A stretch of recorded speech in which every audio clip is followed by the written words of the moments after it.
Hey friends, welcome back to the second channel. Today is very exciting because we're going to be chatting about what it's like working with me, working for me.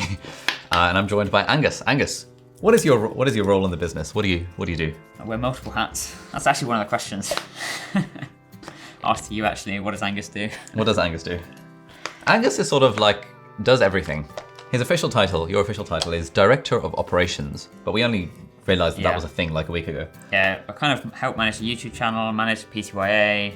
Okay, no one knows what PTYA means. The parts of YouTuber Academy. Thank you. Yeah, I basically do a lot of stuff, a lot of different stuff. Yeah, so if your parents were to ask you, Angus, what do you actually do for work? Or if like a friend asks you, Angus, what do you do? That's a question I really hate getting asked because it's hard to explain. Okay, but what do you say? I say that I work for a YouTuber who also has online courses and manage those. And I generally then kind of back it up with the size of the business and the revenue turnover. Oh, hello. Because generally they are like, oh, you work for a YouTuber, does that mean you like do vlogs and stuff like that? It's like, well, no, not really, it's a bit more than that. It's kind of a business that is over $1 million turnover and they're like, oh, okay, fair enough. Fair play. That's when they understand. Amazing. All right, so shall we go through some questions that people have sent in via the gram? Yeah. By the way, guys, don't follow Angus on Instagram. He doesn't like it. You will never find me. There's one from Charles, actually, who we actually know. Hey, Charles. How does one find an Angus? Yeah, that's an interesting question. How did you end up working? I don't like the phrase working for. I prefer working with. How did you end up working with me? I ended up working for you. Simply by sending you a cold email last January. At that point, you only had Christian, so the business was very much two-man team, I suppose. And at that point, I was looking for kind of writing roles, and so I emailed you saying, are you looking for any kind of freelance writing stuff? And you, I don't know if this is true, but you said you actually were about to start looking for someone to help with the writing. And then I started doing a couple of freelance scripts, research, that kind of thing. And it was like 2 days a week, and 3 days a week, and 4 days a week, and 5 days a week. And 7 days a week, yeah. Okay, hang on. Let's rewind a bit. So, I imagine lots of people potentially watching this are in the position where they're looking for a job. Yes. What made you decide to randomly send me an email, and what did you do in that email that you think made me reply to you? Because we get lots of emails from people being like, "Hey, I want to help you with X." I think people underappreciate the value of like cold emails and the fact that obviously, like, you don't respond to every single email you get, but if you word an email politely and you're offering value to someone, the worst they can say is no or ignore you. Like, there's no harm in just emailing people, and that's kind of what after kind of I graduated in 2019, so it's like 6 months after I graduated that I sent Ali this email, and I'd kind of been applying for jobs, and I think people too often think about what job is available rather than what job do they want. And if they thought about what job they wanted and then looked for somewhere that they could get that by sending a cold email, for example, rather than just going to job pages, then they potentially could get the job that they actually would like. Yeah, I think the thing that stood out about your cold email, you said that you were at Cambridge as well, so automatically there was, in my mind, this person is at least somewhat serious and at least knows how to write an essay, which I think you said in your email that therefore, as you know, I have experience with writing essays. And you had read through my job description that I posted 6 months previously. You said that even though you know that job had been filled, you wonder, was I looking for a freelance writer or anything like that? Yeah. And so there was a clear value proposition. You looked at the job description, realized that I needed this sort of thing. You were like, oh, maybe do you need another person to maybe do this on a part-time or freelance basis? And I was like, sure, let's go for it. How has your role evolved since then? Oh, I mean, I barely do any writing now. Yeah, as we said at the start, it's more just operation stuff, managing the academy. That's probably the biggest thing that's happened in the past year. Kind of setting that up with you. That was good fun. Learning how to edit. Didn't know how to edit before I started working for you. Yeah, working with me. Yeah, it's changed beyond recognition. Thinking like from going from 2 days a week, just doing research on like the journal club videos, like the coffee video, I think was one of the first ones I researched, to now sort of helping other people doing the research for videos and that kind of thing, and thinking about how I can, because you want me to stop doing research and writing and things like that, and stepping away from those kind of roles. So yeah, it's just evolved kind of beyond recognition, really. Cool. What's the next question? Another question. Does it annoy you when Ali sticks a camera in your face? Yes, it does. This is very annoying for me. Firstly, I'm not being able to eat my food, but secondly, I'm just not a camera person. I'd rather. What does that mean? I'd rather build his brand than my own brand. That's absolutely baffling to me. Yeah, we've had discussions about this, haven't we? Yeah. Like, why? Like, I wouldn't want to build someone else's brand. Why do you want to build mine? Yeah, but that's when we're different people. Okay. I'm happy helping you build your brand, and like, I get sort of. It's gonna sound weird. I don't even want to say it. I get pleasure from the success that you have. Okay. In a non-weird way. From the success that we have. Like, because it means that I've done my job properly. Okay. But it also means that, I don't know, I just get satisfaction from that. And I don't particularly have any sort of major urge to put myself in front of camera. Like, if I set up a YouTube channel, Yeah. it wouldn't be a personality channel like yours is, I don't think. Okay. It wouldn't be like Elizabeth being like, "Hi guys, I'm Elizabeth." Kind of vibes. No. Okay. Nothing wrong with that, though, to be fair. I'm not criticising her. But no, I just couldn't see myself doing that. What is the most difficult thing you have to do in your day of working with Ali? Well, today's a filming day, and on those days, it's actually getting him sit down and film, because otherwise he goes and picks up his guitar, or goes and scrolls Twitter, or goes to the toilet and scrolls Twitter. On any other day, we are quite busy in general, so I guess just getting you to sit down and talk about whatever we need to talk about. But it has got easier now. We're kind of using shared office space, because it was difficult over the past year when we were using Zoom and stuff. Is there anything you've been trying to get Ali to do that he has refused? Not off the top of my head. I'm very bad at saying no to things. This is a problem. I'm working on it.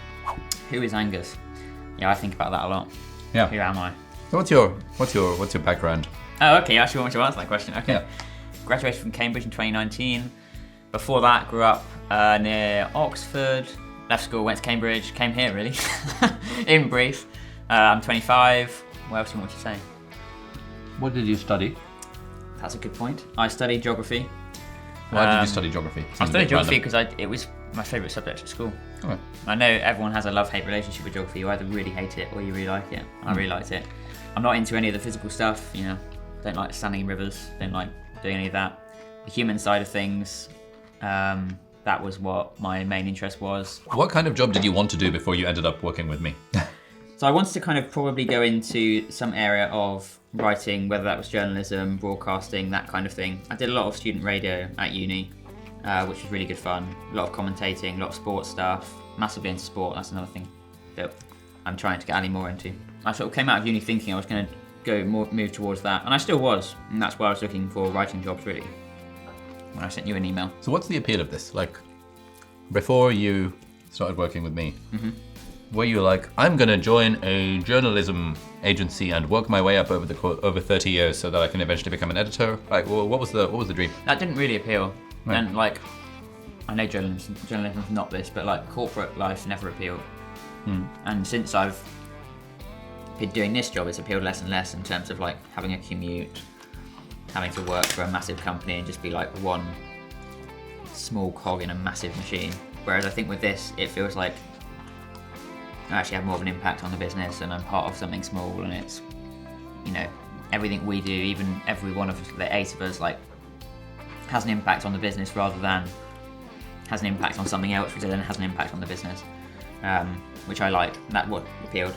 Why I've stuck around is because it's fun, I enjoy it, and yeah, it's good. Yeah, it's good fun. I enjoy it, which is it's the main thing, main thesis of your book. Exactly. Optimize for fun. Sign up to the mailing list if you haven't already. Yes, nice one. Question for Ali, when do you meet Angus for the first time? I think we met for a coffee at some point in Cambridge Town Centre in like early 2019. No. No, we didn't. When did we meet for the first time? I don't We remember. met for the first time like a month or so into when you employed me, like in 2020. Was it 2020? Oh, 2020. I keep thinking 2019. Yeah, 2020. I think that's when you said, like, would you want to do more days? I think. And that's when it started going up. Here's one for you. Difference between Ali's online and offline persona. What do you reckon? That's for me, isn't it?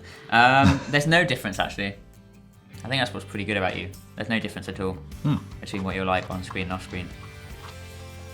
That's good in a way, I guess. What is one quality that you dread about Ali? His propensity to change his mind very quickly. Care to elaborate? Okay, there's a classic example from October of last year, when you had the idea that we were going to do 100 videos in 100 days to end 2020. And they started off on the Monday as, yes, we're going to do it. By the Wednesday it was, actually no, I can't be bothered to do it. On the Thursday it was, oh yeah, we're going to do it again. On the Saturday it was, no, we're not going to do it. I think then you decided we were going to do it again, and then by the time the next Monday meeting came around, we weren't going to do it. I think that's like a classic example. Yep, fair play. What is one thing that you learned from Ali that's changed your life? Here we go. There's a juicy one. Nothing. Maybe not changed my life, but one thing I think that I have learned from you is like, I'm still trying to implement myself really, is like, don't be afraid to do things and like move fast and break things. Like the PTYA, for example, like we sat down and started planning it in the 3rd week of October, and the 2nd week of November we were launching the course and starting cohort 1. And that was pretty fun to be part of, and kind of just showed the power of moving fast with something. There's probably countless other things that I can't think of right now on the spot. Any tips to start working with one's mentors? What I said earlier, email. Provide value, don't be afraid to email. So if someone were to email you and be like, Angus, I saw your Q&A thing with Ali, and I want to work for you, Angus. Oh God, doing What sort of email would you think, this would warrant a discussion? Because if I were an enterprising young individual, I would think, okay, there's no way I'm going to work for Ali because like he's probably got whatever. But I know that Angus works with Ali, and therefore if I can make Angus's life easier, that would be like a way into the business. And so if I were an enterprising individual, I might consider emailing you and being like, hey, I know that you probably have these problems A, B, C, D, and E, and I can solve these problems for you. Yeah, that more or less would get my attention. How would people know what problems you have, or what kind of things you're dealing with? Like if you could magic up an employee to work for you full time, what would you have them do? I've never really thought about that, to be honest. What do you think that I do that I should be delegating to other people? Do you get frustrated that I haven't hired someone? No, not in the slightest. I don't think we've ever talked about you hiring someone. No. But I just think it's a useful thought experiment to think, okay, what if we had a person whose full-time job it was to help me out with stuff? What would I theoretically get them to do?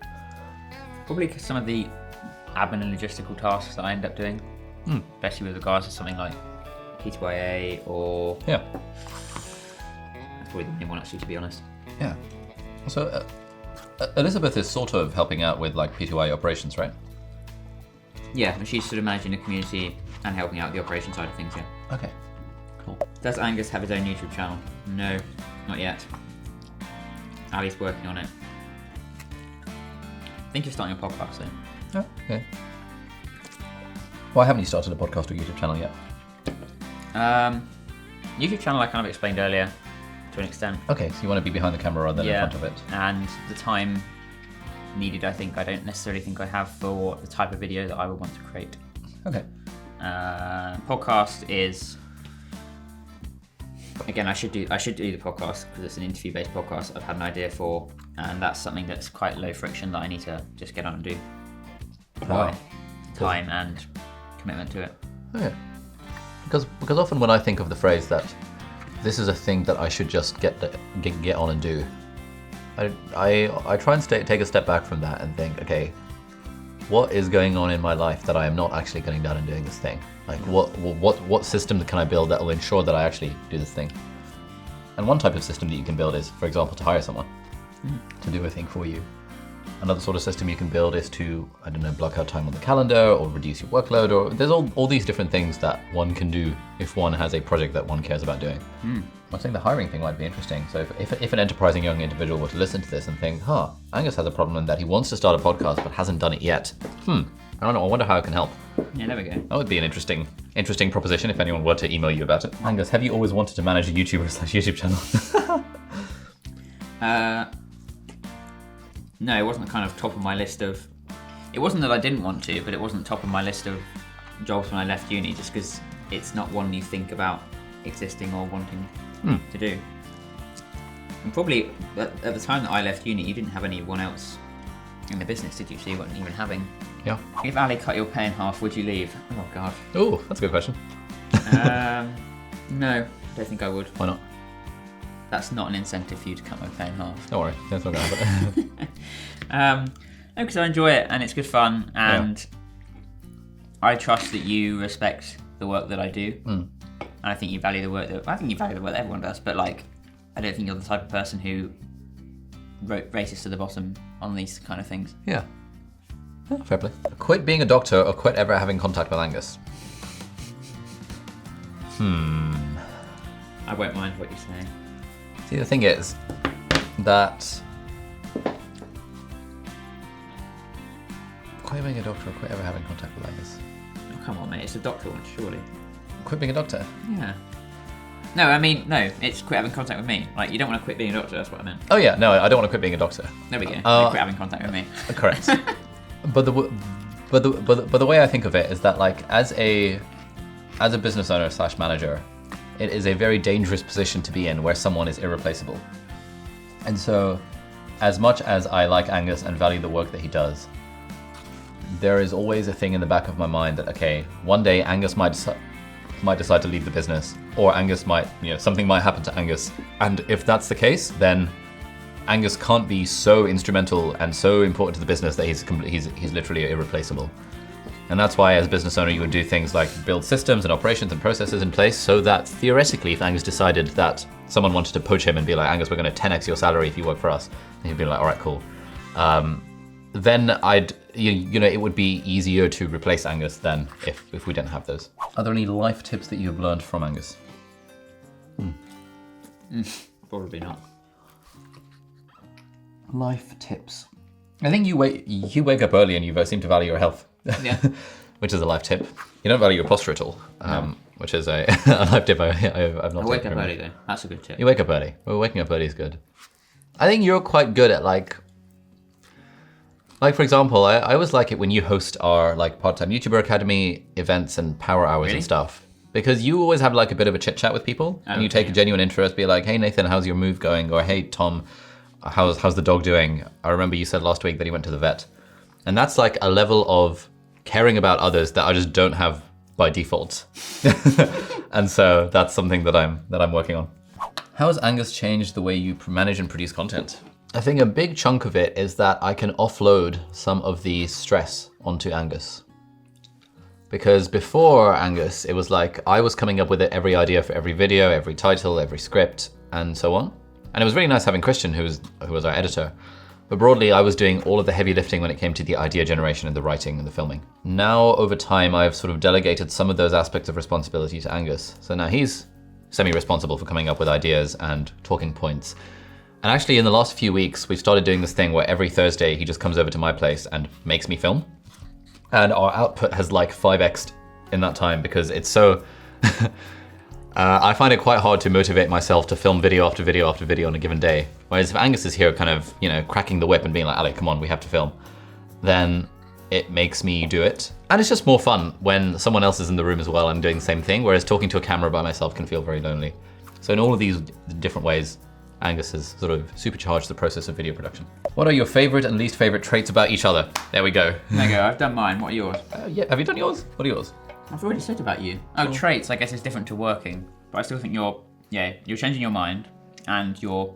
Is that a trait? Okay, the other trait is kind of, as Sheen was saying the other day, you can't sit still. Okay. And therefore you kind of either have to go and pick up the guitar or scroll Twitter, okay, or that kind of thing. I see. That's your favorite trait about me. Well, what's your favorite trait? In fact, you're very rarely negative. You're pretty positive most of the time. My favorite trait about you... Oh dear. Yeah, I think the sort of caring about people thing, I think when you take responsibility for something, you like really take responsibility for it rather than sort of half-assing it. And that's like a really good trait to have in like a team member, for example. Least favorite trait, I think you can sometimes be a little bit risk averse compared to me. Yeah. But then kind of most people are risk averse compared to me. At one point when I was suggesting that if you could make something happen and your default would be, okay, let's book a meeting about it next week and we'll talk about it. And I'd be thinking like, no, we can talk about it like right now over Slack DM and then we can make it happen in the next week. Why do we need to wait a week for a meeting? Yeah. Naturally, like whenever any company grows, there's going to be an element of slowing down, but I often bias quite heavily towards let's like kind of speed and action and stuff. But you know, it's something that we're kind of more converging on. How many people do you have on your YouTube team? There are now 9 of us in total, including me. I also think like YouTube team is a bit of a misnomer because it's I think that's a lot of what people don't really understand is that YouTube is just part of the overall business. Yeah. And so the YouTube team is really just Ali, Christian, and you, like Gareth to an extent, but like not very much. The whole much. business is 8 people now. I think 9 if we include Dan. Yeah, so there's 9 of us in the whole business, and like sort of 3 and a bit of us are very intimately involved with the YouTube channel. So, what do the others do? So we've got a marketing guy, Jakob, who's also a writer. We've got a courses guy, Gareth, who's also a writer. We've got Elizabeth, who is my old assistant and now like our community manager for the YouTuber Academy. We've got John, who's the book research assistant, and we have Dan, who is my new executive assistant. So, what share of the PTYA profits does Angus get? None. Very true. Yeah. But true. Yeah, I think the whole I've been thinking about doing some sort of profit share thing within the business.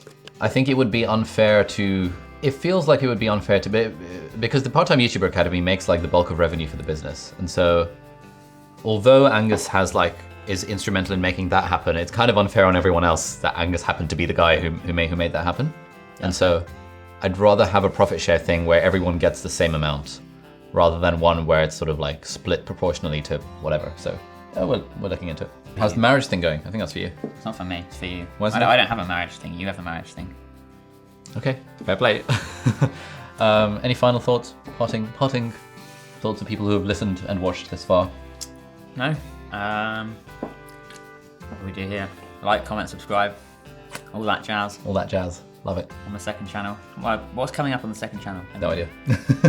But we discussed this the other day. Do we? About like what we want to make the second channel. You're the producer, man. You said you wanted to make it kind of more of a lifestyle channel, so more vlogs on the second channel, more Q&As. Yeah, vlogs, more travel Q&As, stuff chill. when you go traveling, that kind of stuff.